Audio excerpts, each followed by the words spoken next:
right, let's get this show on the road. Let's get it started. Let's get it popping. Ladies and gents, boys and girls, we're back with another episode of the Xperts podcast, brought to you by the Solid Ports, the best sports podcast in the country. It's your boy Tonto. He's Mathematic. And I am with my co-host. We got CJ the X Factor here. And we got G. What's poppin', bro? What's poppin', guys? It's officially our first episode with Buddy Healer, the Pacer. Look at you, man. One thing with you, y'all be used to nothing, man.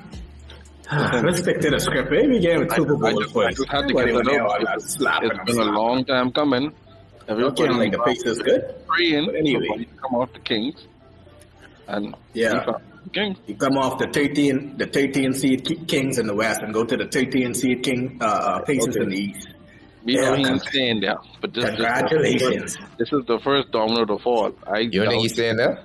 No, I don't think he's staying there. I mean, they have a rookie guard, Duarte, who's been playing amazing. Yeah, Duarte. They got Halliburton. They bring him we can talk about that straight, though, because we can talk about it later. I got plenty of thoughts. Yeah, because obviously the Chinese playing. I got plenty of thoughts on that trade, and do I have plenty of thoughts on another one? I got a good bit of thoughts, and then trade deadline coming up too. But yeah, thanks for rocking with us, y'all. We back another week. We got 1 week till Super Bowl. I don't feel like discussing the Pro Bowl. That was an abomination to the sport. So let's just look forward to what's going on in the Super Bowl. Last week, First of all, Super Bowl, the Pro Bowl is very entertaining. That was entertaining? Yeah. Why is it entertaining? That's what y'all want to see, right? What we want to see? That's what the league go into, huh? They don't want no contact. They don't want no hard hits. They don't want no helmet to helmet. They don't want no big. So that's what they want. They want them snap the ball and stand up and let the QB stand in the backfield and throw the ball up. That's basically what the NFL going towards, and it shows that that's what the players looking at. So my thing is with the Pro Bowl, obviously it's a charity event now. Just obviously they ain't playing for nothing, literally nothing. You just playing to score touchdowns for your favorite charity, get a couple catches, and some people just happy to be there. But I saw someone say the Pro Bowl or football is the only sport that has their All-Star game at the end, and it should be in the middle. That don't make no sense. I like it at the end. I mean, like I say, it's just a charity event. Like it's not really, it's an all-star game to say, okay, the best players, but it's not a competitive game. Like, but if you have it at the end, and then you see a lot of the older guys was complaining, like all of the legends, Michael Irvin and Shannon Chaplin was complaining about how soft the Pro Bowl game has become compared to when they used to be hyped to play in them type of games. And to me, the benefit of having it at the end is that you allow it for it to be competitive. Because if it's in the middle of the season, I ain't going hard. That's what we see with the All-Star game in the NBA all the time. I ain't going hard because I'm a risk of injury, and then I still got a couple of weeks left in the season and playoffs or whatever they're playing. But if it's at the end and it ain't no stakes, hey, I got a whole off season. You know what I mean? Let me go they still ain't getting out. No, but that's the benefit of having it at the end of the season. I would hope the NBA would think about adopting that because, like I said, you could at least give a good effort. I mean, but the All-Star game for NBA has gotten a little bit better, so. Yeah, they much more competitive now, so yeah. They need to keep it just where it is. But yeah, the football, NFL, All-Star, whatever it is, I don't know what they can do, but it has to be revamped. Because don't forget now, NBA, it doesn't matter. You could put NBA in the middle, and if you get injured, NBA contracts are fully guaranteed. Football contracts aren't. So, number one, where do you put that at the beginning, middle, or end? As a football player, I don't want to get injured at no point in time. Because even if I get injured in the Pro Bowl in February, that might hinder my off-season workouts. So I might come into training camp slower or out of shape because I have a bad ankle or a bad knee or something like that, where next year might be a contract year for me.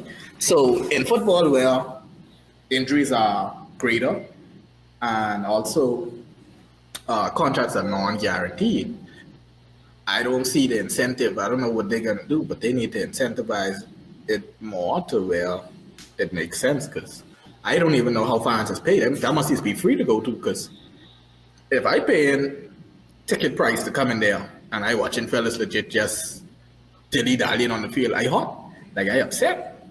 Like, I get to watch this on TV for free. Why did I pay to come in here and watch garbage? Just drop back and throw the ball up in there and do whatever.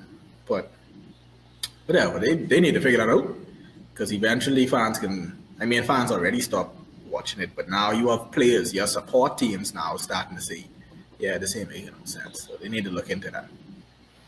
But like we were saying, this is officially Super Bowl week. The Super Bowl is Sunday at 6:30. Obviously, we got Cincinnati Bengals trying to pull off the impossible against the super team of the Rams. Players, I think the Cincinnati Bengals have arrived in LA today. So they now on the ground, they're doing their walkthroughs, they're doing their media days, they're doing their ins and outs. I see Joe Burrow is telling guys, stop sending these 15 seconds of fame workout and then don't put them in the work the rest of the week. He's telling guys work in silence, which I agree with, because everybody wants to be a social media sensation now. But what do y'all think about that? I mean, to be honest, I agree with the working in silence part. I mean, for the most part, I feel as if you're working, everybody ain't really got to know you working. You know what I mean? Sometimes you could sneak up on niggas, catch niggas by surprise. So for the most part, I agree with it. I mean, at the same time, if you're working, you're working, though. It is what it is. Sometimes the trainers be posting vids of these dudes. Sometimes it don't be the dudes posting vids themselves. The trainers be having to work out and then you want to show off and say, look who I got in the gym with me. You know what I mean? Sometimes these dudes do that to get sponsorships and all type of different stuff going on, drawn to their social media following, because at the end of the day, your brand is important off the field, off the court, whatever it is. So it's numerous reasons why you would want to post something like that. But for the most part, like I say, I do believe there's a benefit to working out in silence if you know, to catch people slipping, not let people know your next move, especially in sports. Well, I think he was saying it more because I see guys now start ranting about these guys legit wasting their time. So you got these fellas, I ain't calling no name, but we know people personally who have whole mixtapes, who can cut and snip out the big plays they make, and then they post these stuff on social media, and then you go and get all hype up and you say, okay, let's bring this guy in for a workout or a session, and then he come in and total trash. Like, he probably take like 15 takes to get that one catch, or the footwork, that was the one time all day he made that footwork look spectacular, or that was the one catch he got out of 30 or whatever. So it's like, all he's saying is, bro, don't post something or show that you're working out just this day, and then behind the scenes you're not working. So it's like, yeah, you could post, but make sure you're working in silence at the same time. So make sure you live up to the hype, because you got all these fellas just trashing it out. Like, these fellas can't even get scholarships. Like, they get in the tryouts, but they come in and not performing to that level. I mean, at some point, you have to look at it as there is a purpose for these workout videos, right? For guys that are not hyped, these videos get them the attention that they need to get that opportunity. So, I mean, I agree, but for some of them, they need their workout video to get the attention of scouts, to give them the opportunity to show what they could do. Without the video, they ain't getting no calls, because for whatever reason, they ain't getting the balls during the games or whatever. So at some point, the videos are important for some people, I guess. But like you say, I don't think that was his message. His message was just saying, make sure don't just do the video like that. And the important part is putting in the work. Yeah, the work has to be done regardless. Like whether you post a video or not, the work gotta be done. Now I agree with that part that you said just now, G. Some dudes, you ain't no 5-star recruit, you know what I mean? Yeah, you way down the totem pole. You need some footage to show some people to get your name in these circles. But putting the work in is the most important thing. And then when it's your time to shine, then shine. You know what I mean? I think Joe Burrow earned himself a lot of fans when he said that. Though I think a lot of people would like that when he said that. Yeah, it's pretty straightforward. It was a good message. But yeah, the halftime show for this Super Bowl is looking pretty good. Ever since they give Jay-Z and Rock Nation this contract, boy, we've been having every year hit after hit when it comes to Super Bowl performance. On the run now. I see they got Kendrick Lamar on the. They got Dr. Dre. They got Snoop Dogg. They got all type of big names like. Yeah, Eminem do it. Yeah, I think they got Eminem. Jesus Christ. Like this whole what you call it? Aftermath, shady aftermath, and then it's always a guest. So these are the headliners, but it could be some surprise person who come down from the rafters or pop up on stage. Obviously someone who cool with them because these ain't no regular guys. So it might be 50 Cent or who else cool with Eminem and Dr. Dre. Ice Cube, maybe. I don't know. I hope that a couple of them shake the rest off, but I ain't seen Kendrick Lamar perform in like 5 years. Eminem, I wouldn't even talk. So get it? Yeah. Get him some time to shake the rest off. It should be a legendary performance too. These guys legends. Kendrick Lamar and Eminem is the closest thing to Troy Gay ever see the Super Bowl. I mean, ever see the Super Bowl? They're probably right. But the good thing with this is, the reason why this can be legendary is because, think about it. Which young rappers you can put out there now that making sense? So it's like, you ain't got really much to pick from, bro. Like, be real and honest about it. Like, who you gonna put out there? Yeah, I ain't putting no. You can't put the baby out there. The baby starts screaming and carry on and tell everybody about this and that. And see, he almost get canceled last year for saying the wrong thing on stage. Yeah, but no.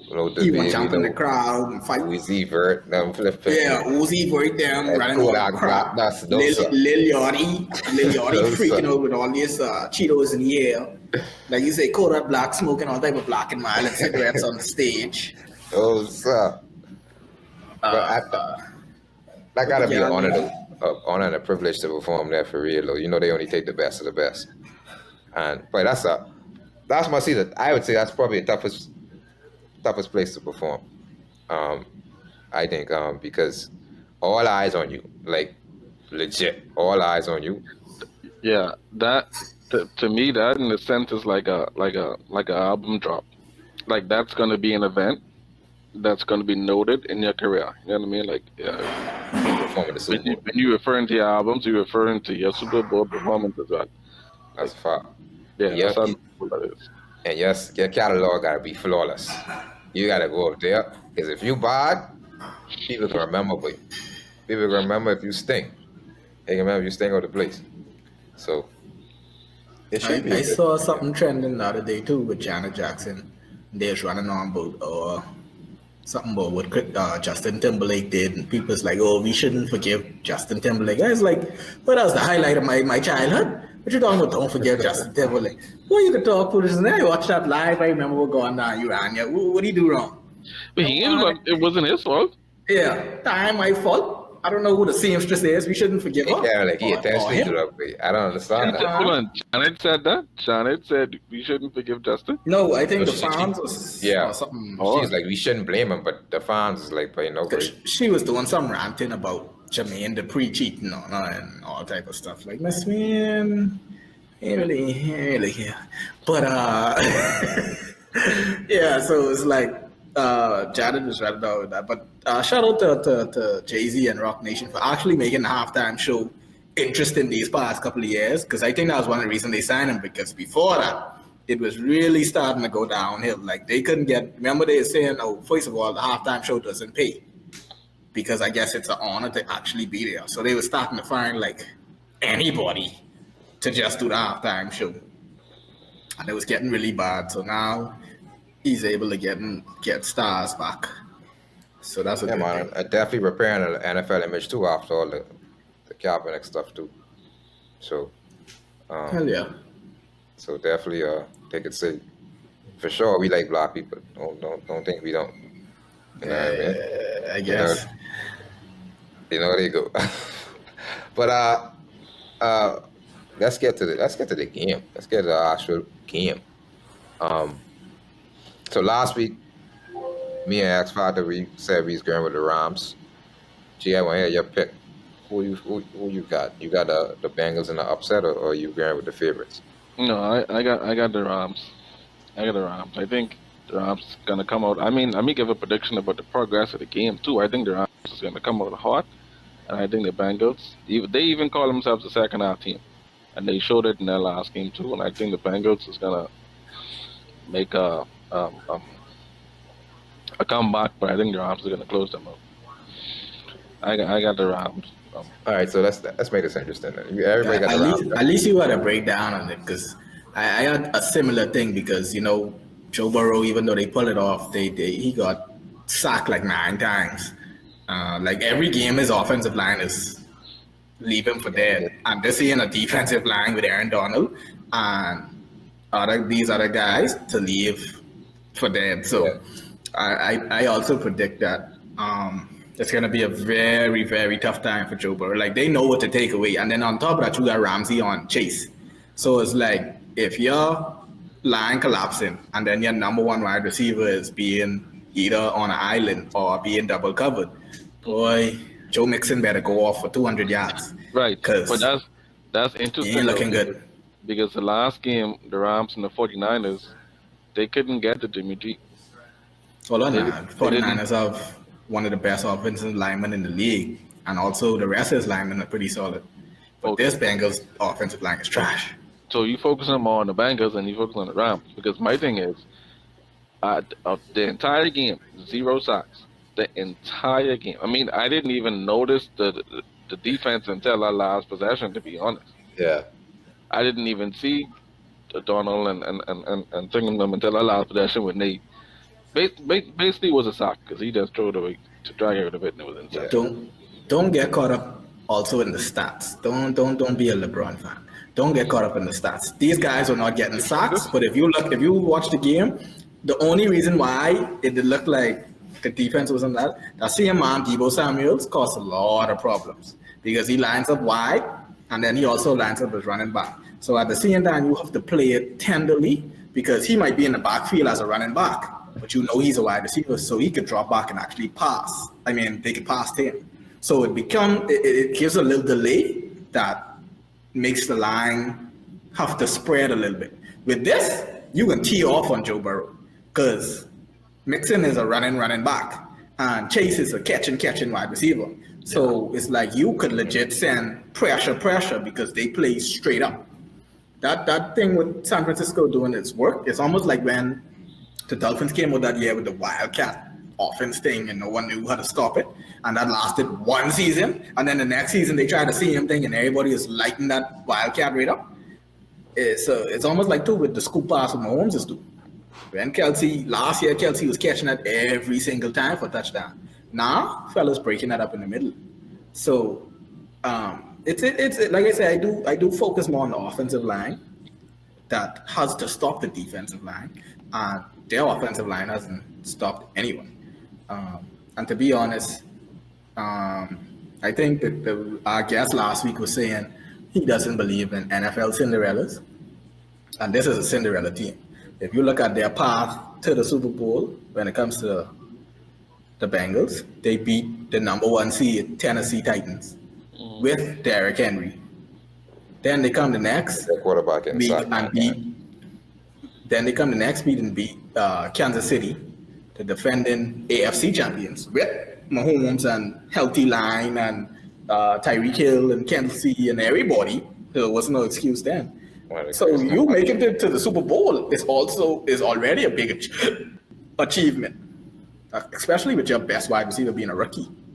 So it's like I feel like they just feel honored to be there. They just feel good to be there, and the Rams can friggin' wake them up. It's almost like when you throw cold water on someone who's sleeping. That's what happened. Right now, the Bengals are in a sweet dream, and they live in this sweet dream. But boy, when that ball snap Sunday evening, Burrow got to show me he's that guy. Like this, that type of game, you got to prove you was that guy, bro. Okay, so yeah, so let's have a little fun with it, right? So all of us picked the Rams, right?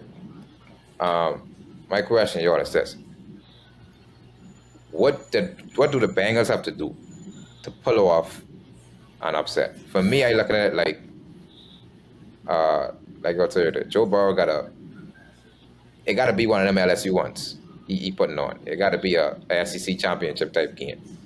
It got to be a 5-25 like what he had earlier against Baltimore. It got to be that type of night. I know.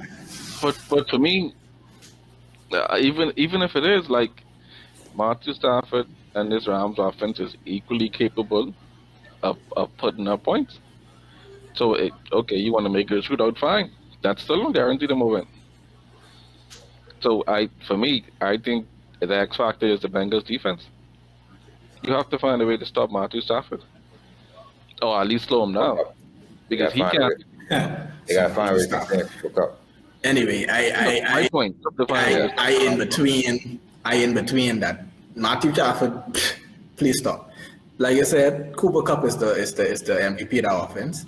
At the end of the day, that man gets open regardless. In order for the Bengals to win this game, Stafford has to give it to them. The Rams is far head and shoulders above the best team. You also have home court advantage or home field advantage. This is the second time ever in history this has ever happened. You also have elite wide receivers. You have an elite defensive line. You have an elite cornerback. You have an elite head coach. You literally beat the Bengals in almost every category. The closest category that you do have, believe it or not, is the quarterback. The Bengals win the running back category because Joe Mixon is a monster. But every other category is far apart except for quarterback. So it comes down to, yes, the Bengals defense. But if Matthew Stafford on and Cooper Kupp open and Odell running routes like he should and taking, you can't. It don't matter what defense the Bengals play. If Cooper Kupp and Matthew Stafford and them set on, that's a blowout regardless. But if Matthew Stafford come out there, lackadaisical, if he throw interceptions, start losing confidence, fumble, the crowd start getting a little funny, all of a sudden now, we know it's you, bro. If the Rams lose, they're not gonna blame it on Cooper Kupp. They're not gonna blame it on Odell Beckham. They're probably not, even if they get blown, they're not gonna blame the defense. They're still gonna blame Matthew Stafford.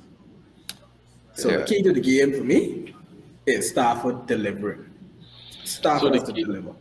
Okay, but you didn't answer the question. The question is, what do the Bengals have to do? Because your answer was the Bengals don't have, the Bengals can't do nothing. That's what I said. If Stafford on, that defense can't do nothing. But if Stafford off, then it all depends on Stafford. So yes, the question is what the Bengals have to do. The Bengals have to hope Stafford ain't on the game. That's all they can do. The game is on your hands. You're not the better team. You don't have home field advantage. You don't have nothing in your favor.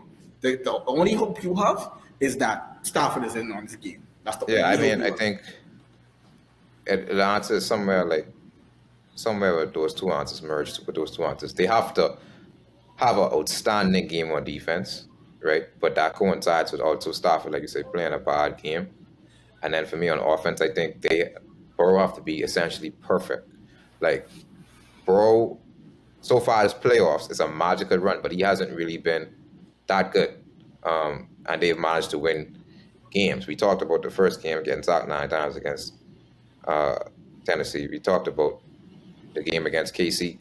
he wasn't particularly spectacular in the first half at all. He's downright poor in the first half. He just made plays when he needed to. He can't afford to have a bad half against this team. He can't afford to go down, in my opinion, 27-3 against this team, right? So he has to play a near perfect game to give them a chance to stay in the game at all times. And then, like you say, you got to hope on defense that you could get enough stops to where, you might could win this one. So, but it could be a tough challenge for him. The good news is, as an underdog, a lot of times you're playing with house money, so you ain't really going in there with a lot of pressure on your back. You just go in there and say, listen, let's just play, let's just give a good effort, and let's see what happens by halftime. By halftime, let's see how we look. You know what I mean? Like, you have nothing to lose, right? But on the other hand, some dudes play better with pressure. And if the pressure is on the Rams, they may respond really differently with that pressure on them. So Veterans play better with pressure. yeah. I wouldn't say only veterans. Some dudes just wired to play better with pressure. But again, we'll see what happens. I think all of us expect the Rams to win. I just hope it ain't a huge blow. I just hope it's a semi-competitive game. Yeah, but don't mind me. I still putting a little couple dollars on the Bengals just in case. Things is things. Things is things. Then things could be things. But yeah. So that's our Super Bowl prediction. And too much slapping up to need to be done. Obviously, Super Bowl, because it's 2 weeks away from the championship game. Everybody, you don't hear everything in the book. Everybody don't know who these people is. Everybody don't know their family, their wife, their children. They don't do all their research on all these players in the Super Bowl. Odell Beckham can't stay with the spotlight. He cherishing this moment to the core. Obviously, this is his first time here. Maybe you never know, it might be a last. Stafford, but you better win, because super teams don't last long, bro. Super teams just break up quick. So Stafford better take. You already on a super team and you was the heavy favorite. Win this year, because ain't no guarantee Cooper Cup coming back. Cooper Cup, ain't no guarantee Odell resigning. Ain't no guarantee injuries are not going to play a factor next season. So take advantage of this. You done wait all these years to get to the Super Bowl. Don't blow it, bro. If I was him, but from Friday night, you should just be locked in a room, just studying your playbook with just humming. Like, that's all you need to be doing. You don't need to be out with nobody. After the Super Bowl, you could party your life away. That 24 to 48 hours before that game, you need to be locked in. You need to be focused. You and Sean McVay need to sit down someplace and lock yourself in the room and just go over the game plan and go over a secondary game plan in case things go totally contrary in the first quarter or the first half. If you see it's not winning. Other than that, boy, you'd be another Charles Barkley or whatever you call it. Iverson or whatever. But yeah. Let's make a Super Bowl MVP prediction. Predict the easy stuff. Let's predict the hard stuff now. You ain't want no slapping up. I honestly think. It's sort of a tough one, actually. They go different ways. I could predict and say Odell. I know someone can't say that. And I just want to take the obvious one and say Cooper Cup. No man, you don't say Odell. Obviously, Cooper Cup is my point. I pick Cooper Cup. This is the obvious one. Right, he's the obvious one. Yeah, the obvious one will never come true. Yeah, I actually feel it could be Matt.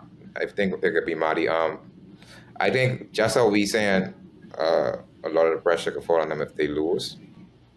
I think, but he could probably play so freely that I think it'll get to the point where, and I don't think the Bengals have much resistance to where you have to continue to go to Cooper Cup every time. I think he could spread it around, make it part of starts a little bit, and do enough to just snide the MVP.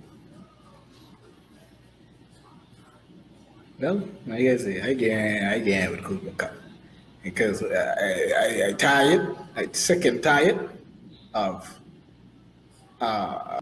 these quarterbacks coming into these ready-made situations with guys, and then when you get in the big game, these guys performing the lights out, and then they come at the end of the game number or Peyton Manning or Aaron Rodgers or whoever. Don't turn your head because you know I ain't running on. Because I mean, there's other quarter. Okay, anyway. Which wide receiver? Which wide receiver? Hold on. Which wide receiver? I can't believe you going Which wide receiver didn't get there? Because who was the Super Bowl MVP? My point is there is a quarterback that went into a ready-made situation. No, but didn't the wide receiver did win MVP? You just referring to the finals MVP. Didn't Edelman win the Super Bowl MVP? Yeah, but you as that. So don't make it seem like Tom Brady got it over him. You're referring to that only. I'm just saying it's always Tom Brady this, Tom Brady that. No. Don't Tom Brady say you're tired of quarterbacks walking into ready-made situations. Exactly. I try to figure out what you talking about because you tired of your brethren walking into ready-made situation. Which ready-made situation? You ain't had no problem doing that. Which ready-made situation? You don't feel like Tampa Bay was a ready-made situation? How much Mike Evans catch in the Super Bowl? Mike Evans wasn't even a factor in the Super Bowl. If it wasn't for Antonio Brown, Mike Evans the ball. If it wasn't for Antonio Brown, it was going to be a tough Super Bowl for them. Antonio Brown had 2 touchdowns, and that wasn't ready-made because Tom Brady bring that down. So what are you talking about is Finals MVP or Super Bowl? And that's what we're talking about, Super Bowl MVP. Performance, right. So all I'm saying is, yeah, I talk about the season and all that. I'm talking about, I'm tired of every time the team wins the Super Bowl, they always try to push the MVP on the quarterback, when in some Super Bowls, the wide receiver was the reason why that quarterback even make any sense. Hence why, like I say, I was glad Edelman won that won that year. But Peyton knows. That was it. But Peyton didn't win Super Bowl MVP. Gee, Peyton. Who won the first one? Peyton have 2 Super Bowls now. Oh, so he didn't do nothing. He that wasn't his first MVP in Super Bowl on the Colts. On the Broncos, that's the one I talking about. I talking about the first one. Wow. You remember that game? I don't remember. 2006? I remember the stats. But it ain't. So I thinking you talking about the Broncos, where Oh, Broncos. But you almost didn't play the Super Bowl. You're talking about Super Bowl MVP. That man was leading the league in interception by week 6. You're talking about Super Bowl MVP. You do enough to get across the finish line. Get across the finish line. They drag him across that finish line. I didn't even think his decision took as long as Tom Brady. I think the Super Bowl was that Sunday, and Monday morning there's like, oh, Peyton Manning retired from the NFL. I was like, bro, the confetti ain't even clean off the field yet, bro. Give us let people. The decision was clearly made before that game. Before. If he could have made that during that game, he'd have made that during that game. Yeah, they probably even told him like, listen, you got to finish it. You can't good now. Halftime, dog probably is crying in the locker. They gave him the Jimmy G speech. Don't win us the game, but don't lose us it. That's all we asking. But anyway, this one, this is probably our second to last or first to last pod. I can't say that on football, but that it's being dominated by football, because after next weekend that'll be our last pod. Basically, that'll be dominated by football with the Super Bowl and all that. Going forward now, we got NBA news. We getting into that mid-season stride. We getting into that All-Star game break. Then we getting into that second half down the stretch, and certain guys that who like to flip the switch when it comes to, we turn it on right before playoffs, and then it's going to playoffs and get the head punch right off. So let's talk now. Let's talk. We had this was a big day. Let's start off with I think the first trade of the day that I saw was early this morning. Now CJ McCollum getting traded finally. Finally, they sent CJ McCollum from Portland down to New Orleans Pelicans for literally a bowl of gumbo and some alligator legs. The And ball of Gumbo and Josh Hart. Josh Hart is a decent Joshua, player. what? Josh Hart is a decent player. Pray for all them players who on that lineup. I would not pick Josh Hart to say I want trade my second best player for.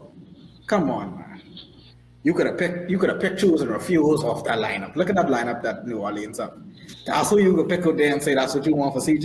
You know you think they need to investigate that. They want to investigate Lakers trade They say they ain't thinking.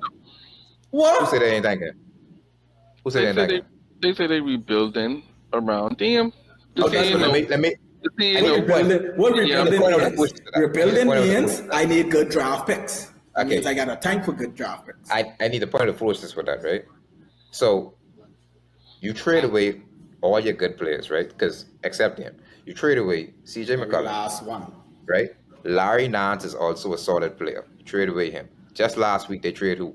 Covington and Powell, right? So you legit basically trade a starting five, right? For trash, right?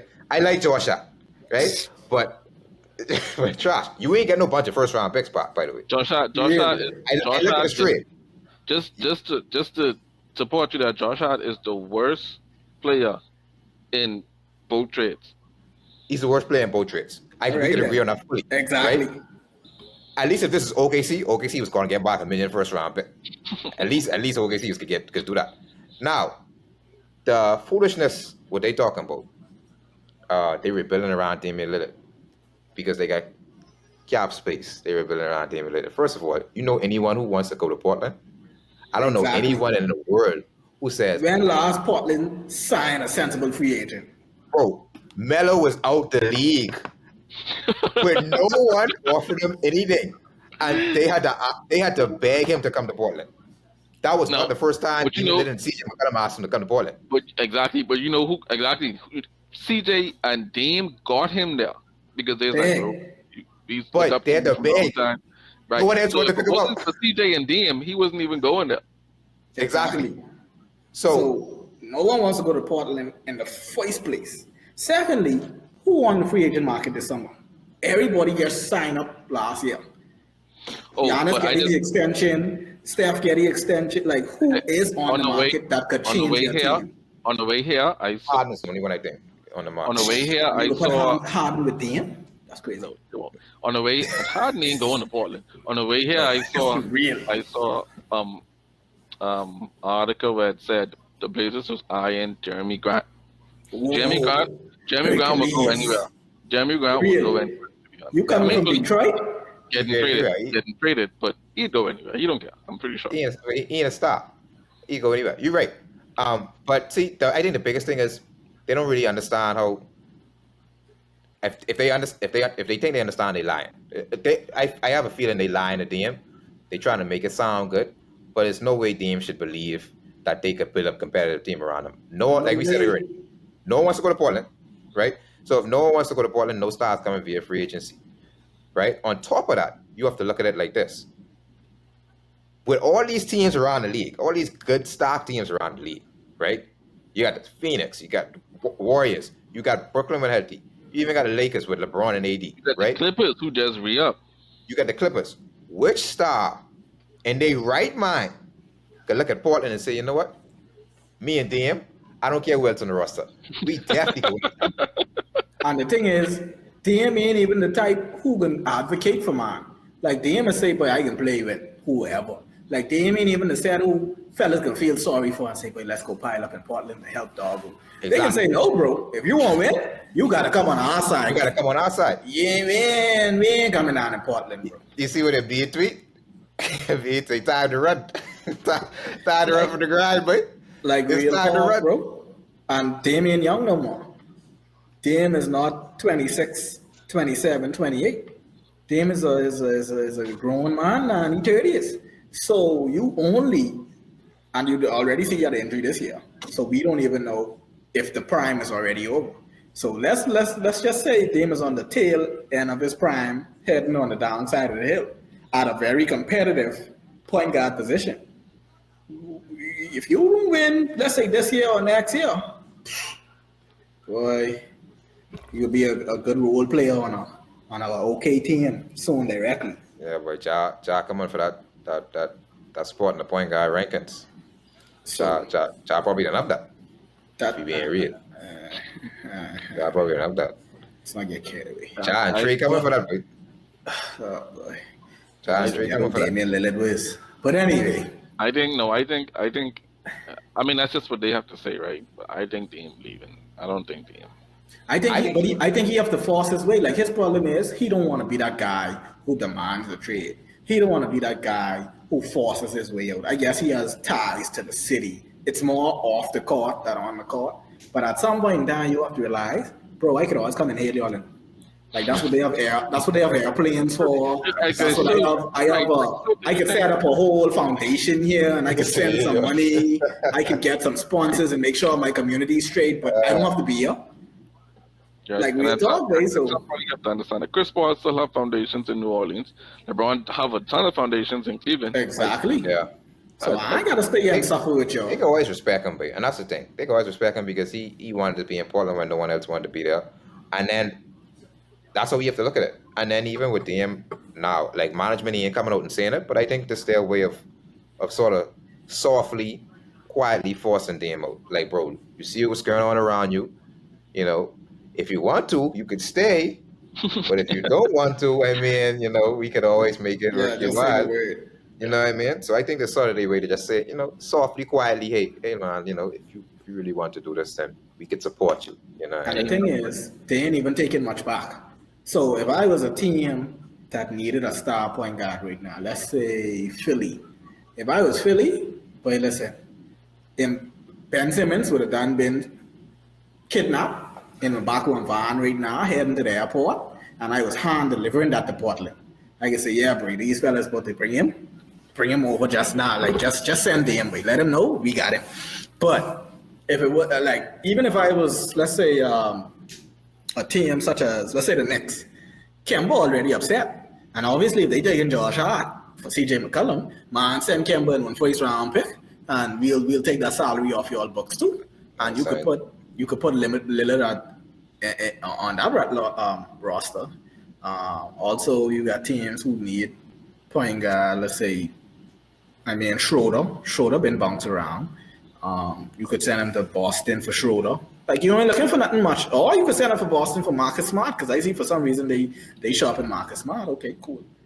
So it's like, wait, if I was Portland, if I was Dame Lillard, I wouldn't even want to stay, bro. Like, real talk. Like, you was a man, 30-something. Enjoy your life, bro. Like, don't suffer. Enjoy your prime.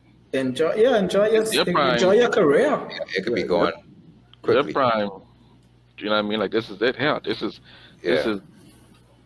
you only have a few years before you, like you say, turn into a role player on some team. Yeah, and then you can start ring chasing like Gary Payton. Don't do that. And you ain't gonna be remembered good after that because people don't even remember Gary Payton winning the ring in Miami. So yeah, don't do that. We speaking of Ben Simmons, I know we won't get to the next trade, and we could get to that one. But with the Ben Simmons stuff, y'all just mentioned Ben Simmons for DM.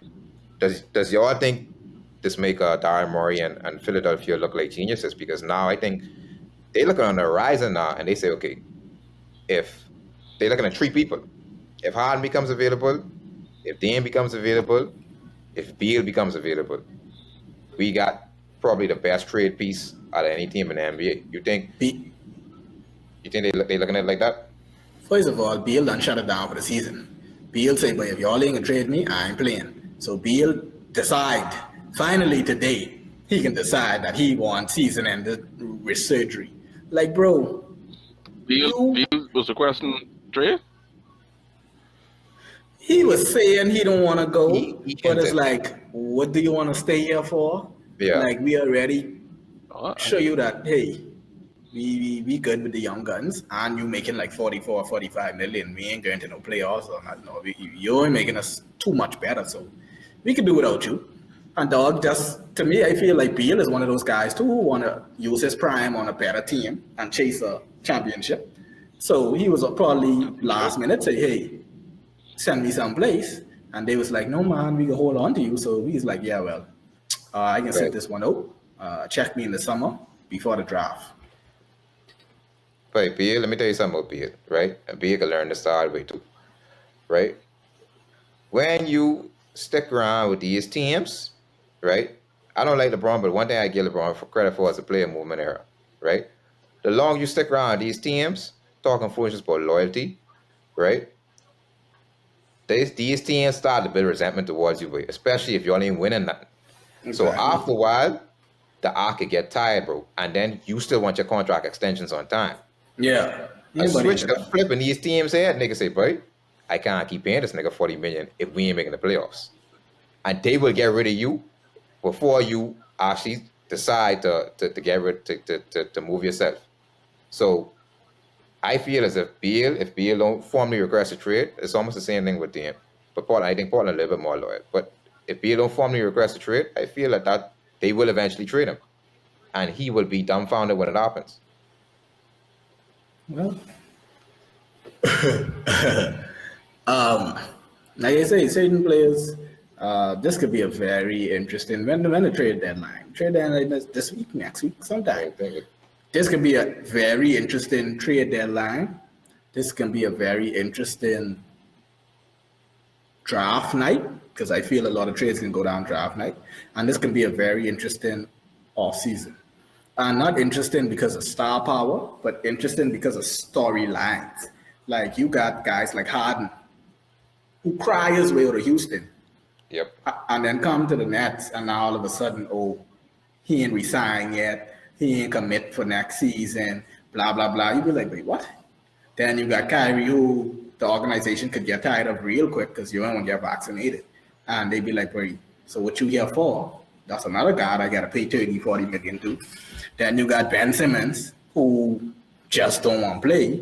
Fella say he show up to practice, stand in the corner, play on the phone, and then go home. Like that's one of the coldest things I ever see. And then you got guys like Damian Lillard who could flip a switch tomorrow and say, "Boy, get me out of here." And that one over. You ain't got no choice but to get him out of there because, boy, that's the last piece of the puzzle. And once it starts to get me out there, you know you're losing that trade. Because now teams can lowball the hell out of you because they can say, boy, he ain't want to be there no. Let me know what you can do. That's all I got. That's all we giving you. It's going to be very interesting to see Yeah. how this plays out when the trade deadline approaches. And Yeah, the deadline actually in 2 days on the 10th of February. So exactly. expect some noise. Thursday's You know, the deadline. Yeah. The day leading up, and then that day Thursday, boy. Sometimes they set it off that very day. It's just be a flurry. I feel LeBron will make a move. I say LeBron. But you call it what it is. I know. First of all, I know LeBron. They done call Portland. If you don't believe they call Portland today, you're a fool. They call Portland today, Yep. big man. Shoot. That's number one. Number two, they called Sacramento today because they wanted a hand in that Buddy Hield trade, but it didn't come to obviously because you're in the same division, and they already had some back and forward. And I think Sabonis has some ties to the Kings too, as well. Some underlying ties to the Kings that people don't realize. He might be Vladdy boy. But You can go on, bro. Vladdy ain't going it. Yeah, bro. Vladdy's still around there somewhere doing something. that trade, speaking of that trade, Yeah. What y'all thought about that trade? Sabonis, I don't understand the Kings. Like for some reason, the Kings is stockpile talent, but they know they trash. My thing is, if you can be trash, don't stockpile talent because now you're gonna be winning meaningless games. My thing is, you're the worst team in your division, regardless of what you do. You're in the same division as the Lakers, the Clippers, the Warriors, and the Suns. You're never gonna be the best team in that division as long as these teams have their stars on their rosters. My thing is with them, I would not be trading for all-star level players. I would not be paying all-star level players because at the end of the day, this is the time to rebuild. When your division is actually good, this is the best time to rebuild. Not what Portland is doing. That's the winnable division. In this division, this is the time when Sacramento is supposed to be offloading De'Aaron Fox before he wants his extension. Obviously, Buddy, what the boy is, Halliburton, whatever. Tristan Thompson, Harrison Barnes. Like these guys need to be offloading now. Because if I can come last in my division, at least let me get one first or second pick in the draft. It made no sense bringing an all-star, and I still come in last in my division. But now, instead of me being the last team in the West, I is the team right outside the playoff bubble order. What they call it, the play-in seed. Yeah. So now I getting like the 10th pick, the 12th pick. Like I ain't into that. Yeah, I honestly, I didn't like the trade for Sacramento. I didn't like the trade for them. I think, well, I'm happy for Buddy. Buddy out Sacramento. Sacramento, I think, is one of the worst franchises in the NBA. So just him being out there should be a little bit better for his career. But I don't like the trade for Sacramento. Halliburton, I feel, was the one young player that they should hold on to. Like, I like Mitchell, the young guard. Fox, obviously nice. I think Fox better than Halliburton now. But I think in 2 years, Halliburton probably could be a better player than him. And I'm just saying it's based off numbers. I mean, his numbers solid. 14 or 8 or something like that. I watched the two of them play. Halliburton, he got something. He got something. And the team has just run so smooth when he playing point guard. He could easily be an 18 and 10 guy in the next couple of years. So he was the one player I would hold on to. He's still on his rookie contract. You got at least 2 more years on his rookie contract. He's the one player I'd hold on to. Fox, like Xperts mentioned, he need that extension soon. And Fox is a good enough player, he get that, right? So you got to pay Fox. You got Sabonis, who's also making good money. And 2 of them dudes can't shoot. So you just give up your 2 best shooters in the trade in Buddy and Halliburton.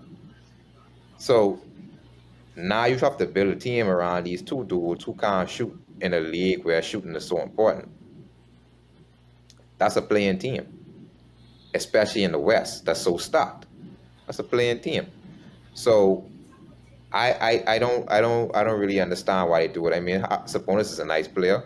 Don't get me wrong, but I just don't understand why they do it. What's the long-term plan? You know what I mean? For the Pacers, I'm glad, like I say, they get Buddy from Sacramento. And I think if you could trade Sabonis, and the Pacers will sharpen Sabonis for most of the season, by the way. So I think if you could trade Sabonis, getting a player like Halliburton back, that's a win. I just don't understand the Halliburton part. I agree with everything you said.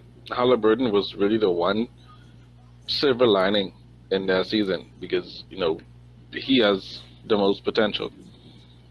You could have traded Fox, you could have traded Barnes, you could have traded Buddy. Almost everybody on that team, you know, should be in a fire sale except Halliburton. And that's the one you let go first. I don't understand that. He's clearly going to be an all-star guard in about 4 or 5 years.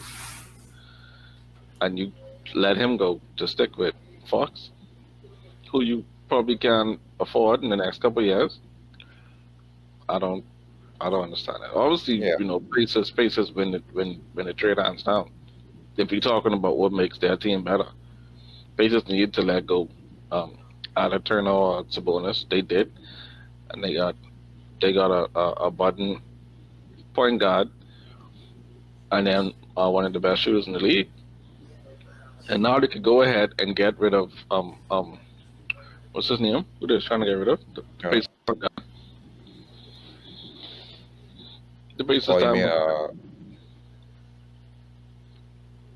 Old guy, man. Fundamental. Who, Georgia? No. We talking about? The Pacers starting point guard. Oh, I know.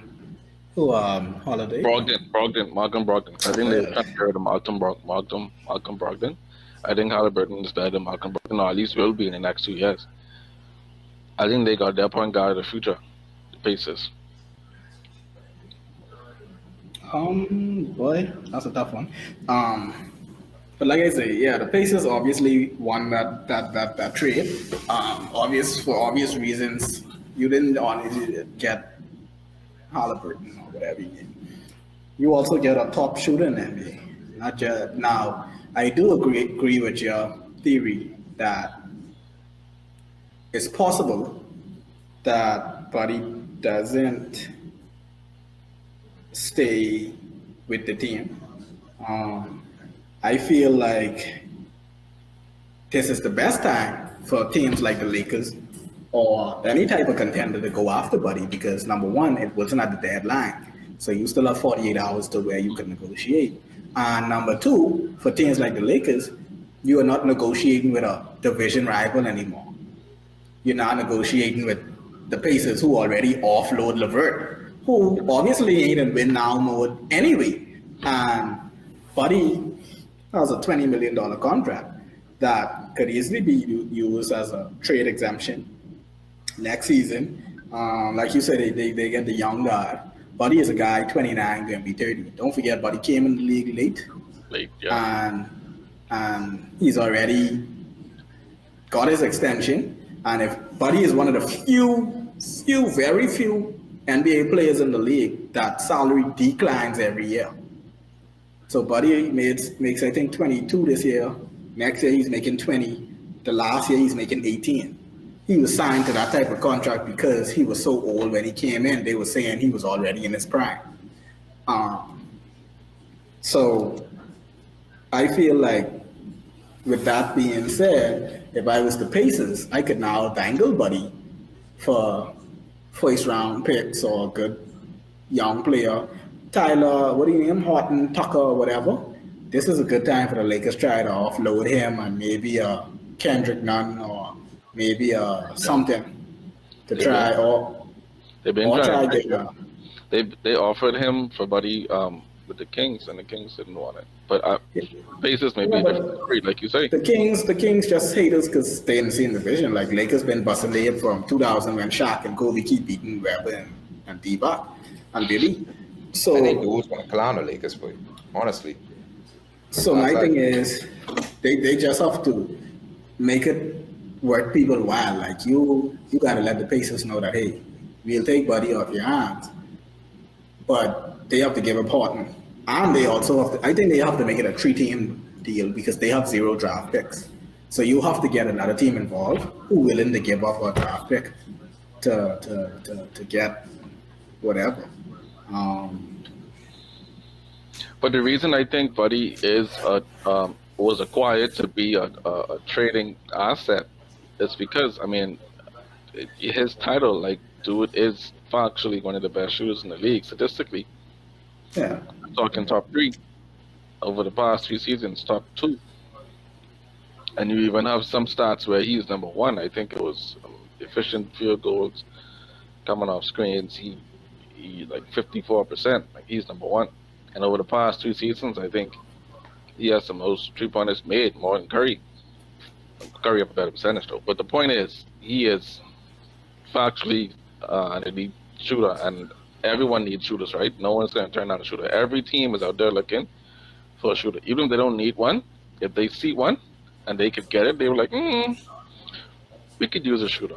So he's better as a trade asset for the Pacers than he is actual player, because the Pacers have Duarte, who's the rookie player who they love, and now they have Halliburton. But it's ridiculous how good he would fit with the Lakers. Honestly, it's ridiculous. Like I can't believe the Lakers didn't get that deal done in the offseason. Cannot believe that, dog. I love it was more Sacramento fault than the Lakers fault. No, he means the offseason, not. Yeah. Not, yeah, you something that Sacramento for when they chose to get Westbrook inside. I mean, the only reason they was even, don't forget now, Buddy was already there, you know. Mm-hmm. Or so they said. But they've been working on that body trade for like weeks before. Westbrook didn't come in available till like the last tail end of that. Washington dangled Westbrook at the end. And I think they were saying something that your boy them wanted Tucker, Kuzma, like they wanted everybody, and the Lakers only want Buddy. Like they don't want none of these other guys. They don't want no De'Aaron Fox. They don't want no whatever other crap y'all trying to throw in there. Like they just legit just want Buddy. But obviously the negotiation between the Kings and Lakers always have been bad. Like you can't. I personally don't even remember us even making a trade with Sacramento. I don't know the last time we've even traded with Sacramento, honestly. Do y'all think the Lakers get a deal done before the deadline? Like I said, I think LeBron can try. He can try. Ain't there LeBron Lakers? Like I said, the Tyler Horton thing, I don't know. I doubt Ben Simmons can come for just Tyler Horton. And like I said, the problem with the Lakers is they don't have draft picks. Mm-hmm. In order for them to really make a splash at the trade deadline, to be honest, you gotta put Westbrook in something. You're not gonna put Durant in it. I mean, you're not gonna put AD in anything. It's much easier to find a point guard than to find a top 5 big man. So you could actually put, if like you have different packages, you could put a Westbrook in. You could actually send Westbrook back to OKC in a 3-team deal with the Pacers, and you could get Buddy Hield come to the Lakers. You could trade Tyler Horton there, and then you could trade Westbrook to OKC, and they could give the Pacers one of their first-round picks, because we all know that OKC got all the first-round picks for the next 4 or 5 years stacked up on their team. So they wouldn't have no problem giving up one to get Westbrook, who actually makes teams like that much better, and he'll be playing in front of the crowd that loved him so much when he was there. So something like that could work, or you could trade Westbrook to say get Ben Simmons, something like that, or maybe even Damian Lillard. You could send Westbrook to die out in Portland and and get Lillard, and Lillard just gotta get back healthy off the injury, and boy, that team would look nice for the playoffs coming. I like the way you stream though. Honestly, there ain't no way Portland accepting Westbrook for Damian Lillard. If I was Los Angeles Lakers, I call an OKC for real though, and I got ask them if they want to start this reunion early. We know Westbrook going back there to retire, so I got ask them if they want to start this retirement tour early and take Westbrook off our hands, right? But the thing is, I don't. The reason I don't see it happening is because OKC has a few young players that they need to get exposure, and they need to play. They need the ball in their hand. But this could be more sentimental. This could be more sentimental. Ain't got time to wait on that. Wait, some people have great potential, but they also have a ceiling. Shea Alexander, everybody been saying from Westbrook left the first time, oh, this is his time to shine, and he can now take that next step. But he must get handcuffs on his legs, because that step can't get taken. Like he's still, I ain't saying he's a bad player now, don't get me wrong. He's a nice player. It ain't just him. He's never taken that step to the next level. But it ain't just him. Who else? As a matter of fact, I don't even think he's the best player on that team right now. Who's the best player in the team? They have a rookie there. The rookie okay. The rookie okay. Giddy. I know you mean Giddy. Giddy okay. They're looking at Giddy like, bro, you could be our franchise. He's okay. I don't try to see.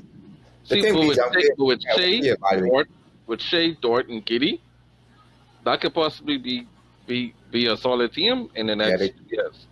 That could be a Memphis-like team. 25, 30 games. They win about 25, 30 games. Bro, that could be a Memphis-like team. Exactly. That's what they said. That team would win about 30 games. With Westbrook, at least Westbrook can give you that heart and soul to where you will win about 40, 45. You could get a play-in game, make the playoffs again. I like Shea, boy. I like Shea. Trust me, I like him a lot. He nice. Giddy, he's a decent young player. Dort is just one of them players. Someone need to take the shots, right? Someone got to make up the numbers. That's what Dort is right there. But Someone got, defensively, Dort is outstanding yeah, defensively. he's okay defensively, but someone got to make it a number. Someone got to shoot the shots, right? But that OKC team, they don't want to win, and that's fine. They already showing you they don't want to win. They already then make up in their mind. We tanking. We trying to get the number 1 draft pick every year. That's our only goal, right? Now, like I say, with Westbrook, do they necessarily want to make the play-in? You know what I mean? Is that a goal of theirs? I don't know if it is, right? I do know that he have a lot of fans in OKC. I do know that that's where his heart is. I do know he's still cool with the GM. Why not start the retirement tour early? At the end of the day, I already said this before. Sorry to Westbrook fans out there, if there are any. I believe this is Westbrook's last team. This is the last team in the NBA, the Lakers. After that, OKC is the only other opportunity for Westbrook to join. No. Don't switch your talk now. We're switching talk. Your talk was, We're switching talk. this is Westbrook's last contract. You say after this contract, every year after this, he's going to be making veterans minimum. I agree with that. I still stick with that. If he go to only pay him a OKC? veterans minimum. OKC can pay Westbrook a veterans minimum? You only Westbrook pay break up- Westbrook a veterans minimum. But Westbrook would have a bonfire burning that city down. Y'all You know? ain't hearing North Africa. OKC, go on and trade everybody they ever had to get all these draft picks, just to trade the draft picks to get Westbrook again. No, but you ain't got to give up much now. You ain't got to give no job. To get Westbrook right now, like I say, we want Buddy. So we send Westbrook to y'all. Buddy come into the Lakers, and you only got to send one draft pick to the Pacers, because the Pacers, like I say, the Pacers can't think that Buddy and this guy is going to carry them to the playoffs. You're 13 in the East, bro. And with Sabonis, with Turner, and with LeVert there, and Brogdon, or whatever you name, you was 13. Now you give up Sabonis. Turner ain't motivated, and he still might go before the So you have a rookie running the show in Duarte. Exactly, you got a rookie, and now you don't have LeVert nor Sabonis to be your stars. If you was 13 before, Pacers might end up with the worst record in the East now. So my thing is, take this first round pick from OKC, and then take this first round pick you about to get this year, and rebuild your team very quick, and get rid of Buddy, because like I say, Buddy about 30. How far is Buddy gonna take you? Buddy is not franchise player. Buddy is a very good player if he's put on a very good team. But if you put Buddy in the middle of the ocean with that Pacers team, he can shoot up your ball now. But is Buddy going to carry you to a championship? He can shoot up without a foul. I think the thing with Westbrook, and I think we're holding Westbrook back, or we're holding the Lakers back from getting the deal done. We always talk about Westbrook is the type of player who will get you to the playoffs, right? At least to the playoffs, right? I feel the same way. However, what happens when the time comes when he can't really do that no more? What happens when you trade for him and he gets you all the way to the 11th seed instead of the playing game? Is that trade would be viewed as a failure, as a colossal failure, because now you have $40 million on your book, and this dude still didn't even get you the playoffs, which probably is going to happen soon because Father Time catches up with everybody, right? So I think the Lakers have, if they could get rid of Westbrook today, they would have done to it, to be honest. But do they get another trade done? Maybe, but I don't even really seem like other teams really want to deal with the Lakers in good faith. Like I feel like a lot of teams around the NBA want to see the Lakers suffer. No. They want to see LeBron suffer. That too. A lot of people don't want to deal with LeBron. And don't forget, this thing that is happening in Philadelphia is a reflection of LeBron and his team, because they have the same agent. So Rich Paul, that represents LeBron, is also the agent that goes to Philadelphia and sit down like he's the king of the world and say, "Oh, tell me what you can do with Ben Simmons." What the hell you mean? What are you do with Ben Simmons? This I'm paying him thing, on a contract to play basketball. What he's gonna do? this thing that happened in Philly is only a reflection of one person, that's Daryl Morey. Don't you sat here and you said you support Ben Simmons a couple shows ago, and I could Yes, find the I still support Ben Simmons. only person holding this up is Daryl Morey. Yes, but I support Ben Simmons to say that, hey, if y'all don't want me here, I want to leave. But at the same time, you have to play for your stock, bro. Like, players who want to leave, they at least show up and say, boy, I committed to the game of basketball, not the Sixers. You realize that this is not the first time Ben Simmons did this. When Ben Simmons was in LSU, Ben Simmons was settled the whole season because he didn't want to go to class, because he was too cocky, believing that he's still going to be the number one pick, which he still was. But they had you forget the whole big blow up that they had with Ben Simmons and his GPA, and he's ineligible to play at LSU. He was never, like, from that time, they was always questioning his love for the game. So even if you request a trade, if you play basketball and you love basketball to that point, fella's been requesting trade from day one.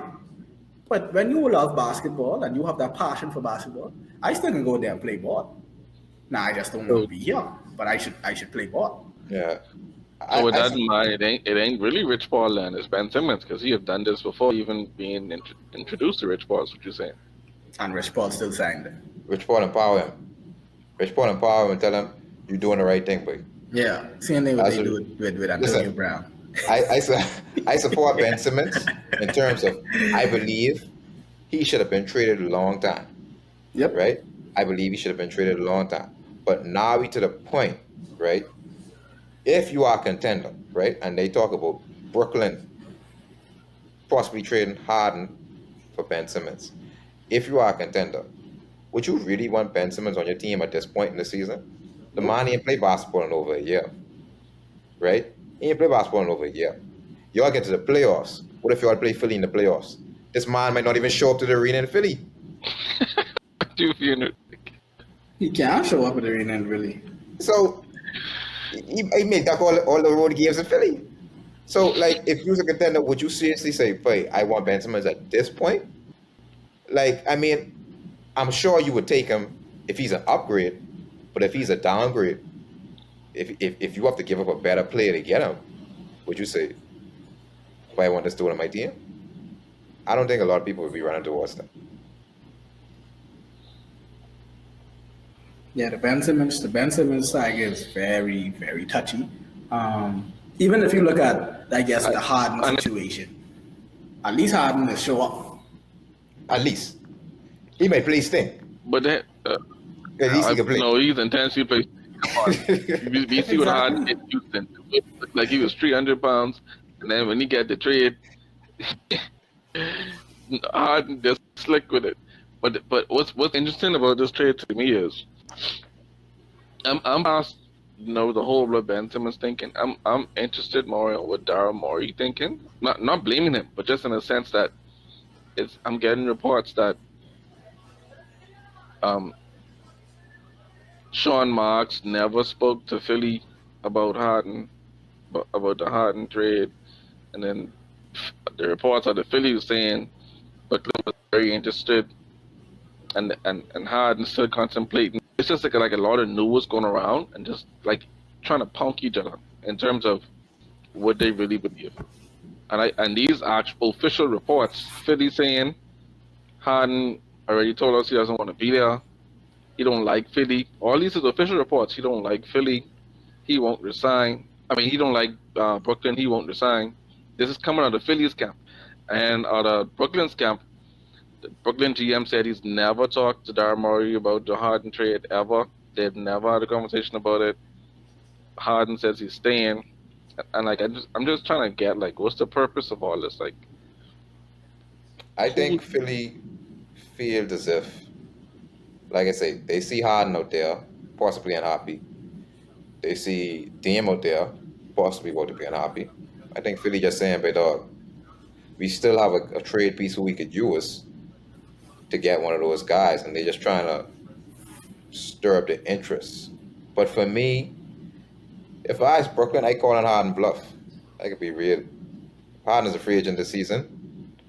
What team have cap space that you want to go to this year? That's a contender. Portland. That's what you want to do. So I call on Harden bluff. Like Right. you gonna have to resign with us, bro. That's what you're gonna have to do because you ain't gonna go. You ain't going to Portland. And I honestly believe everything that Brooklyn is saying. And I feel like Philly, the reports out of Philly are falsified. And they're just trying to find a way to put pressure on Brooklyn to trade Harden, thinking that, listen, Harden can leave out when summer comes. So they're trying to get Brooklyn to think like that. Yeah, I think Philly is just playing the media game because you don't see these reports coming either from Harden. You don't even see these reports coming from the Nets. When I saw the report today, it's like, oh, Harden say he don't want to be there, and it was like sent by Philadelphia. Like, bro, how you get reporting on someone else's team? Like, isn't there like tampering rules about that or something like that? Like, how you even get talking about oh Harden tell you? Like, what? We never have this conversation. Send me messages, screenshot, let me see. Right. I 100% think it's a scam coming out of Philly just to try and put some pressure on Brooklyn. yeah. Trying to get them scared to think that Harden could leave in free agency. So, pull And the it's trigger. not gonna work because the Nets already came out and said, "Hey, we're not trading Harden." Secondly, their coach is a player type coach. Steve Nash has obviously been a player, so he's gonna scope. It's not like that vast difference of where this is some old school rough coach who believes that you just must play basketball. Steve Nash knows what it is to be a player, so he could go right up to Harden and say, "Hey, bro. What's going on, man? I see you trending today. What's going on, man? You've been in the news all morning." He said he And Harden did. be like, "Wait, listen, these fellas just like freaking out. Steve I Nash know said that. he speak to Harden personally, and Harden says he wants to be there. He wants to be in Brooklyn.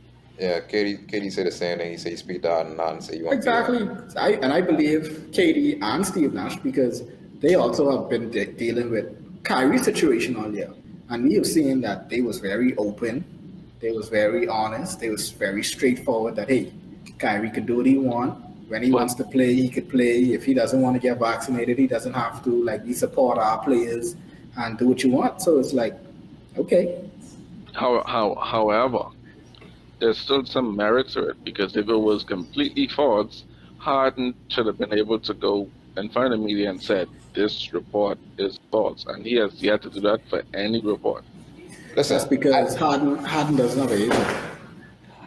I don't doubt that Harden wants to look at other teams come free agency. That's why he's entering free agency. For sure, he's going to look at other teams.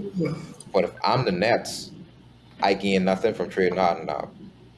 I gain nothing. I could always trade him, sign and trade him in free agency. Because again, there's no team outright with cap space that he could look at and be like, yeah, I rather go to that team. Right? Any team, if he wants to go to Philly, it got to be a sign and trade anyway. Yeah. So let's just wait until the off season. I ain't trading you for Ben Simmons, who ain't playing a year. I ain't doing that. And if he play Philly in the playoffs, he could go duck and hide underneath the stands. I can't afford that for that to happen. But speaking of the Nets, to your fears if the Nets are in really real danger because right now, as it currently stands, they're in 8th place in the East. So a lot of talk has been about the Lakers underachieving. Granted, the Nets lost their best player to injury, but what about the Nets? 8th place in the East. That's a far cry from where they was to start the season. That one, and then two, even if they make the playoffs, I just saw a graphic that said the Nets Big Three has played a total of 2 games together the entire season. That's actually a benefit to them because that means you can't figure them out. That means they can't figure them out. That don't mean that. Don't forget, Kyrie still is practice. Yeah. These guys still is play with Together. each other. Chemistry means something, bro, especially in the playoffs. They need to know what each other can do. When they do play, though, they really good. When they do play together, Trust me. My God, which is what I know. One of the games was when they played the Bulls, and they completely Massacre. destroyed. And then last year, the couple of games they played, they was killing me. At the They end was of the killing day, as once they have that tree, if they go onto the 8th seed and they missing pieces, they probably get knocked out for a second round somehow. That team could go to the playoff. Team could be the 10th seed Yeah, it and doesn't have to matter. play in the play-in. If they got their big tree, they could beat any team in the East in a 7-game series. Any single team. Now, what's an advantage for them is if they start off as a low seed, they'll have Kyrie for more games because Kyrie will be able to play in most of the games for that series. Yeah. You know what I Depending on mean? who the team is. Depending on And who the that's team is. Well, the next thing making players. So unless Yeah, one, we getting the plan. But they have Kyrie for most of that series. So that's an advantage. You'll actually have your big three for most of the series. As long as, like you say, James Harden gets healthy, KD gets healthy, they should be able to beat whoever in the first round. Honestly, they would still be my pick to come out the East. yeah. Despite Yeah. their unique situation, as long as them three could play most of the games, they should be my pick. But if you're an East team, I think you have to take advantage of the fact that Kyrie only playing in road games. You cannot afford to especially if you're one of the top East teams, like a Miami, like a Chicago, like a Milwaukee. So it'll be an interesting year for sure. But like I say, as long as them three healthy, it'd be hard for me to pick against them. Maybe only against Milwaukee. And Durant got something from Milwaukee, so I want him buck them again. What do y'all think about the? I don't think we talked about this. The All-Star selections. Did y'all think they was fair? Did y'all think there's anybody who got in that isn't supposed to? Anybody who get left out? Obviously, Draymond every season. The sad thing is, this year was very, very weird because it's not just usually it'd be injuries that cause people either miss it or make it. But now, although you have COVID game, like it was very, very weird this year. But at the top, you always have the same guys. You got the Durants, the LeBrons, the big time guys at the top. But at the bottom, there was some surprises. LaMelo was initially left off, but he's now All-Star because of injury replacement. I feel like LaMelo should have been an initial All-Star by his play this season. Just like how Ja Morant has made an incredible leap this year too. I see some guys in there. I don't know why Rudy Gobert just make the All-Star game.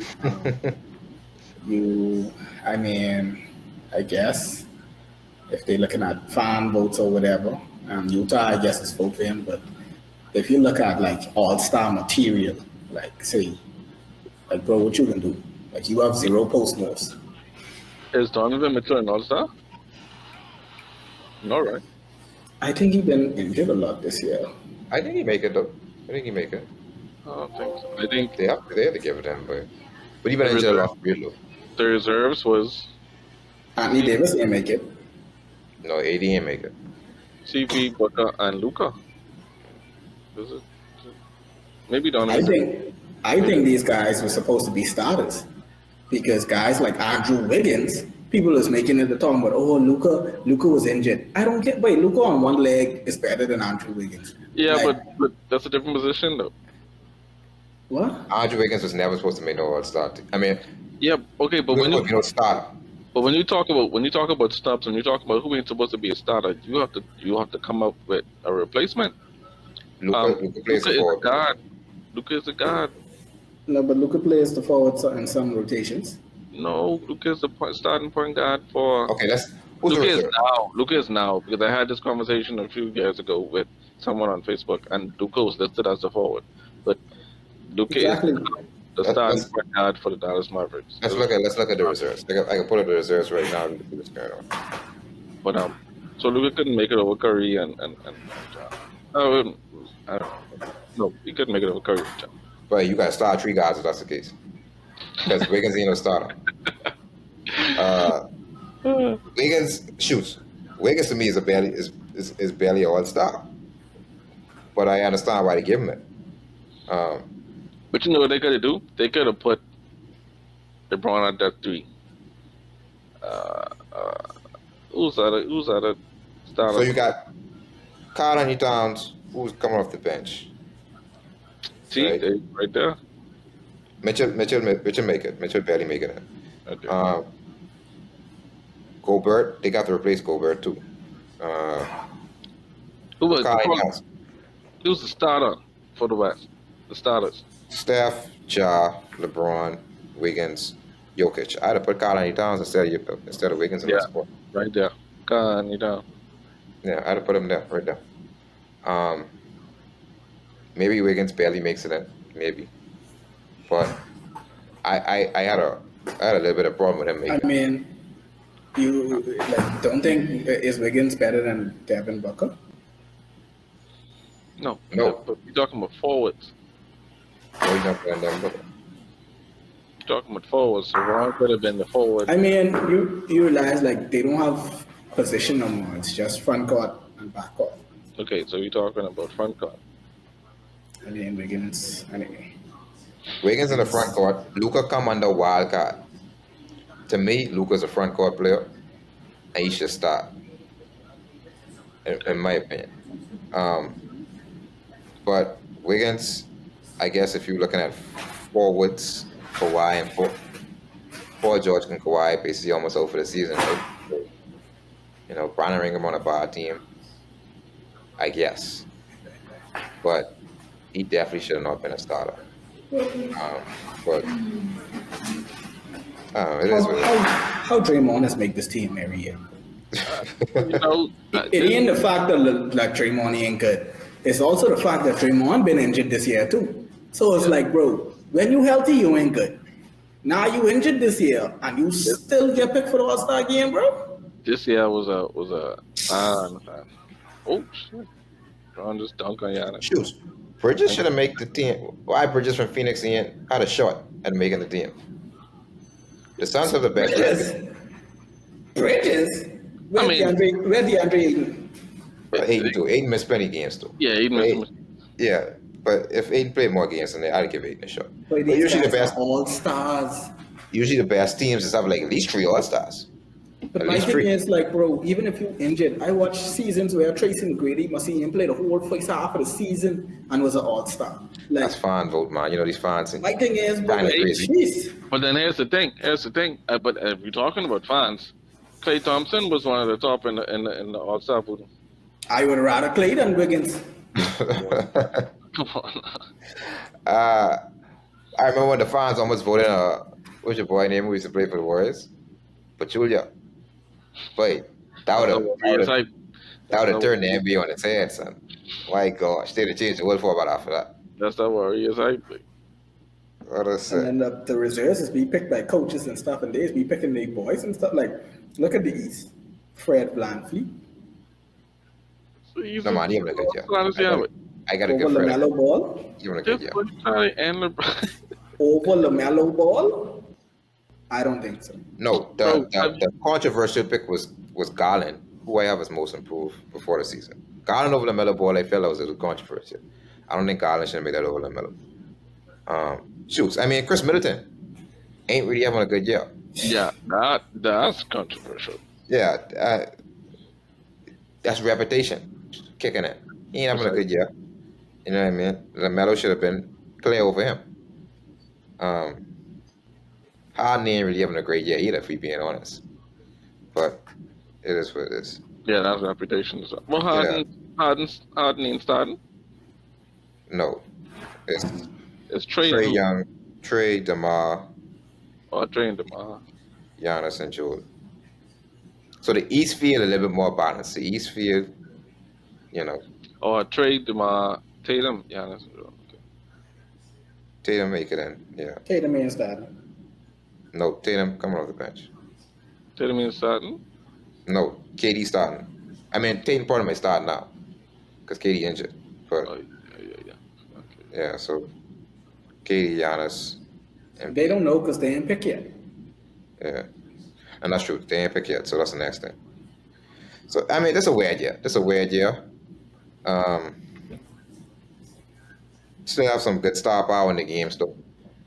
So it should be a fun game. I like how they've been making it more competitive recently, with the Kobe tributes and all that other stuff. So it should be another good year once they keep that competitiveness going. Happy to see John All-Star game. His game was made for something like that. So, you know what I mean? That should be entertaining.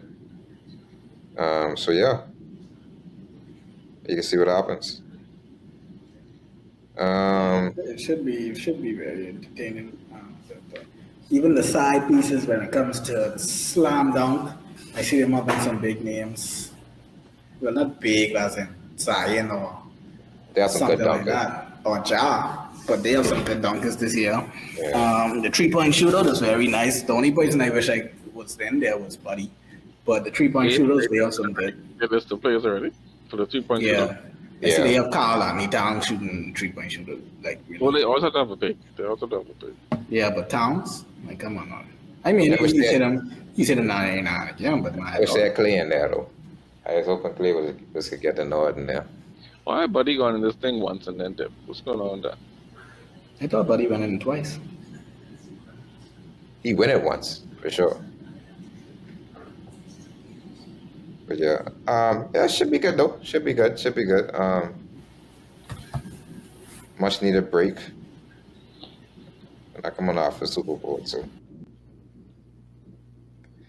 yeah, should be good. So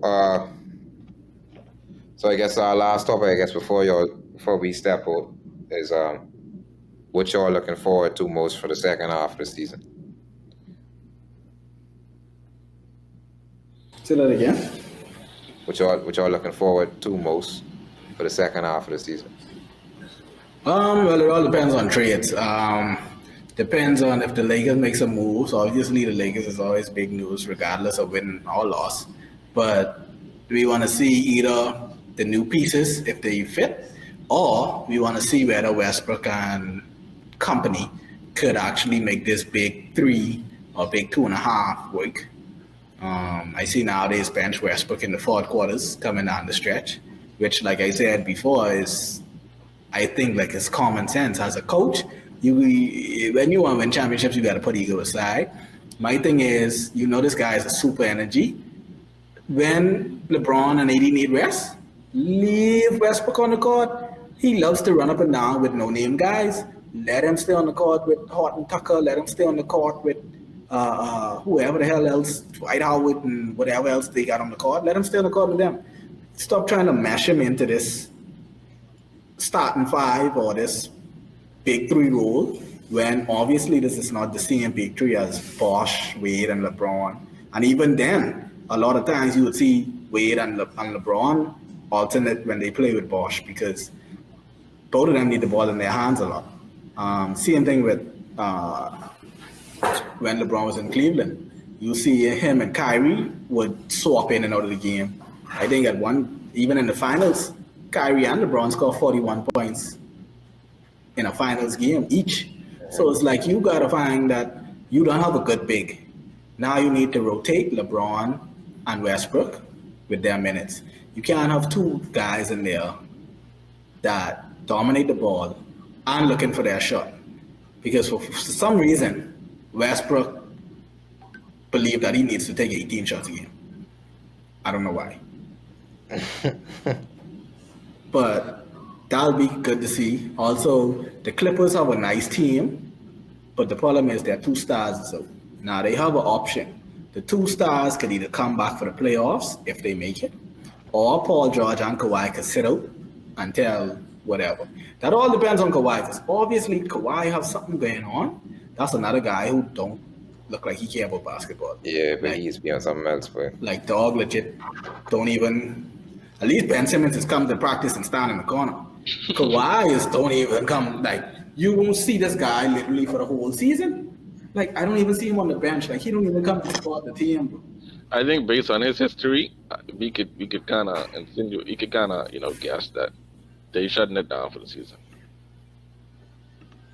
Yeah, I would Yeah, think so. possibly. But if he does come back, They have a nice team though. that's a If problem. if they do come back, they got a nice team. Yeah, well, I don't know. Like I say, I interested to see how which teams could rise. I still, with the Lakers, I still don't believe they completely done yet. But it's for me, I agree with benching Westbrook for sure. But as much as I get off on it, they gotta find somebody to make that work with. If they want to win a championship, they gotta find somebody to make that work. I don't see how they could do it, but they gotta find a way because if you have to bench Westbrook just to beat mediocre teams, right? Where does that leave you when you face the big dogs? At the end of the day, benching Westbrook for a G League player or something like that, right? For a guy like a Austin Reeves, no disrespect to him, right? But that wasn't the plan coming into this season. He wasn't planning on putting LeBron and AD with Austin Reeves, right? Anybody will tell you wasn't winning no championship. So if you have Westbrook, you have to find him some way to make him playable with them two guys. It could be tough, but that's a lot of talent that he still have, even if it ain't functional. I think they gotta still try, see if they could try to find a way to make it work if they want to win a championship.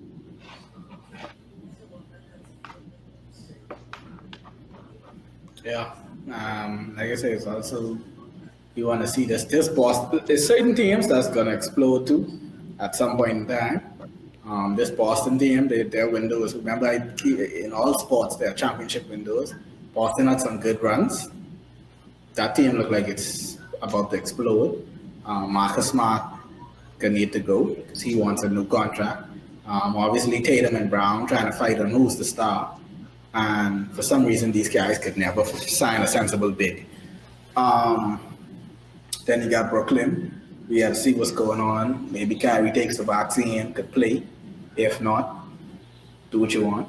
Harden may go all Harden mode and start dropping 40, 50 points a game, freaking himself out. Durant could come back healthy. But it also could be an upset if these guys cannot gel. Same thing with teams like the Miami Heat. Might not get it together. Chicago Bulls have been blazing the league this season, but we're not sure how they're gonna play come playoff time. You know, DeRozan is a lawn chair. That can fold right up. Tuck that in your back trunk and carry that. That ain't too much proven. Same thing with Cleveland Cavaliers. They've been playing a very good season, but sometimes, like I tell people, when something is not broke, sometimes you overthink things and think that, I have 9 things. I could add this one thing and I can make it perfect. When in actuality, chasing perfection actually makes it worse because there's no telling what LeVert is going to do there. LeVert come in there now could actually throw that offense off. There's no guarantee that he's going to go there and gel in there with these young fellas. These young fellas might have been having a hell of a time playing and passing the ball right. You look at that team, these guys are very unselfish.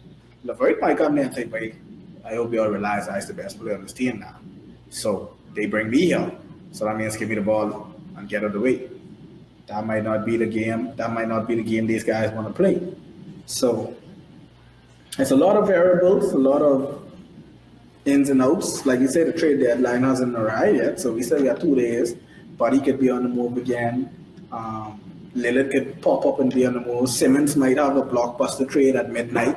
You wake up in the morning, find Simmons and friggin' C.I. Gibson gym. So there's a lot of scenarios that could happen. Yeah, definitely a lot of scenarios. So expect definitely a big podcast probably coming Sunday. I mean, Tuesday, next week, Tuesday. After we get the Super Bowl results, of course, and then trade deadline will be fully finished. So yeah, expect something big coming for both the NBA and the NFL. Yeah. So any closing words, closing remarks, shout outs y'all want to do before we sign off? Obviously, shout out to Tom Brady. Um, You know, Yeah, man. Gotta shout out. on a talk show today, I mean not today, this week, Tom Brady said he's not ruling out a comeback. Like I told you all last week, don't worry, I can let punt in that. Tom Brady could make a comeback this off season. It's only February. The season ain't even over yet. March, April, May, Tom could feel froggy and say, hey, I see a spot open. I want to play one more season and let's have this farewell tour, which would actually boost his brand off the field that he so is dedicated to now, which I don't believe, but okay. Yeah, so shout out to Tom Brady. Shout out to fans, all the listeners that stick with us every Tuesday night, and the people who listen to the recordings later on in the week. Yeah. Yeah, shout out the listeners, shout out the supporters. We appreciate y'all. Like I said, we got more content coming for y'all. You know what I mean? So stay tuned. Shout out, buddy, for freeing himself, for getting free. All the best in Indiana. Hope it's better than what you had to go through in Sacramento. I know you got a lot to say about that. So whenever you need an outlet to let it out, boy, we reach out. Trust me. You can link on us. We can link you. You can let it out right here, brother. Ain't no judgment. See what I'm saying? So, yeah, shout out, buddy. Shout out, Aiden, do anything. And yeah, shout out. I ain't got no shout outs. Y'all can say it all. Shout out, buddy. Finally getting free. Oh boy. Hopefully move again, to be honest. Ain't really, I don't look good no Indiana jersey.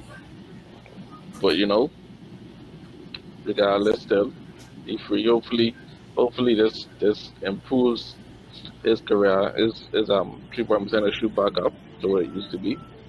For Sacramento, poison it. Yeah. Factual. All right. So, with that being said, I'd like to wish y'all a good night. Thanks for tuning in. Appreciate it. Appreciate the support. Until next week, Tuesday, catch us to recap the Super Bowl and all the big stuff in NBA trade deadline. Get y'all ready for the All-Star. So until then, we out.